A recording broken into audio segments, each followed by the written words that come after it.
Hello everyone, আসসালামু আলাইকুম। কেমন আছো সবাই? আশা করি আল্লাহর অশেষ রহমতে সবাই ভালো আছো। তো এই যে দেখো, আজকে 2 দিন পর একটি ভিডিও নিয়ে চলে আসলাম। আশা করি তোমাদের কাছে ভালো লাগবে। একটি অন্যরকম গরুর মাংস রান্না করে তোমাদের সাথে শেয়ার করব। তাই আজকে চলে আসলাম। তো এই যে আমি এখানে একটি প্রেসার কুকার নিয়ে নিয়েছি। এটাতে আমি প্রায় 2 থেকে 2.5 কেজি গরু মাংস নিয়ে নিয়েছি। বুঝলে বন্ধুরা, আজকে প্রেসার কুকার দিয়েই শুরু করলাম। তো এই যে প্রেসার কুকারের মধ্যে আমি দিয়ে দিলাম কয়েক টুকরো দারুচিনি। দারুচিনিগুলো দিয়ে দিলাম। তারপর আমি এখানে কিছুটা গরম মশলা এড করব, এলাচ আর হলো লবঙ্গ। তো এগুলো দেওয়ার পর আমি সবগুলো মশলা অ্যাড করে দিব এখানে। আজকে কিন্তু এখানে আমি তেল দেব না, কারণ আমি তেলটা পরে দেব। তো এখানে আমি দিয়ে দিলাম চা চামচের 4 চা চামচ আদা রসুন পেস্ট। যেহেতু আদা রসুনটা একসাথেই ছিল, তার জন্য দুটো মিলে একটু বেশি করে দিলাম, 4 চা চামচ। আর এখানে দিলাম কাঁচা জিরার গুঁড়ো 1.5 চা চামচ। তারপরে দিয়ে দেব আমি ধনিয়ার গুঁড়ো 1 চা চামচ। এটা হলো ভাজা ধনিয়ার গুঁড়ো। ভাজা ধনিয়ার গুঁড়োটা দিলে কিন্তু তরকারিতে খুব সুন্দর একটি ঘ্রাণ হয়। দিয়ে দেব আমার নিজের হাতে করা মরিচের গুঁড়ো, একদম লাল টুকটুকে লাল মরিচের গুঁড়ো 2 চা চামচ ভরে ভরে। যেহেতু এটা গরুর মাংস, একটু ঝাল ঝাল না হলে ভালো লাগবে না। তো এই যে দিয়ে দিলাম হলুদের গুঁড়ো, এটাও আমার হাতে করা। এরপর দিয়ে দিলাম বেশ কিছুটা লবণ স্বাদ মতো। লবণটা আমি পরে আবার চেক করব, চেক করে লাগলে আবার দিব। তো এই যে বেশ খানিকটা পেঁয়াজ দিলাম। আজকে কিন্তু তরকারিতে কোনো আলু হবে না, তাই আমি বেশ খানিকটা পেঁয়াজ দিয়ে দিলাম।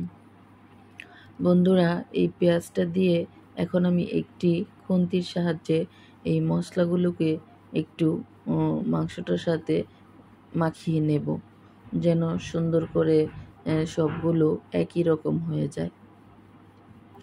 তো এই যে আমি আজকে যেভাবে গরুর মাংসটা রান্না করছি, এভাবে বন্ধুরা তোমরা একদিন রান্না করে দেখবা, খুবই ভালো লাগে। তো এই যে আমি কিন্তু চুলার জালটা অন করে দিলাম, আর এবং নেড়ে চেড়ে আমি একটু খুব সুন্দর করে একটু মিক্স করে দিচ্ছি। আর ইতিমধ্যেই কিছুটা গরুর মাংস থেকে পানিও চলে এসেছে। তো এখন আমি এই পানিটা চলে আসছে যেহেতু, এখন আমি প্রেসার কুকারের ঢাকনাটা আটকিয়ে দেব। এই যে দেখো বন্ধুরা, আমি কিন্তু এক্সট্রা কোনো পানি অ্যাড করিনি। তো এই যে প্রেসার কুকারে আমি 4টা থেকে 5টা সিটি দেব, কারণ বেশি নরম হলে গরু মাংসটা খেতে মজা হয় না। আর আমার বাবুর বাবাও একটু গরুর মাংসটা শক্ত শক্ত পছন্দ করে। তো এই যে দেখো, গরুর মাংসটা একদমই পানি কিন্তু নেই, একদমই নিচে যেটুকুই ছিল, গরুর মাংসের মধ্যে যেটুকু পানি উঠেছিল ওইটুকু মাংসর পানি দিয়েই আমি এটাকে সিদ্ধ করে নিলাম প্রেসার কুকারে। তো এই যে দেখো কতটাই সুন্দর হয়েছে। এই যে আজকে আমি নতুন একটি কড়াই বসিয়ে দিয়েছি। তো এই যে নতুন কড়াইতে আমি দেখো কি করেছি, কিছুটা পেঁয়াজ এবং রসুন আমি টুকরো টুকরো করে কেটে নিয়েছি। রসুনটা বিশেষ করে একটু ফালি ফালি করেছি, যেন খাওয়ার সময় এটাকে পাওয়া যায়, তাহলে খুব মজা হবে। তো এই যে দেখো, আমি কড়াইতে তেল দিয়ে দিলাম। তেল দিয়ে আমি এই পেঁয়াজ রসুনগুলো অ্যাড করে দেব।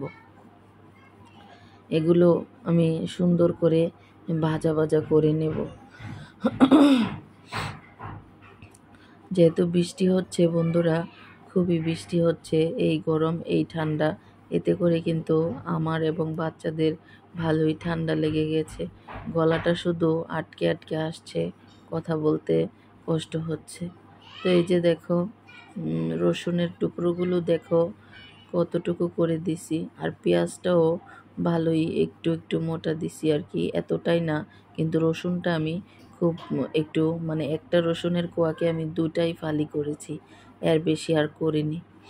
তো এই যে দেখো, পেঁয়াজ আর রসুনটাকে আমি খুব সুন্দর করে ভেজে নিচ্ছি। কিছুটা হয়ে যাওয়ার পর আমি কিছুটা এখানে জিরা অ্যাড করে দিলাম।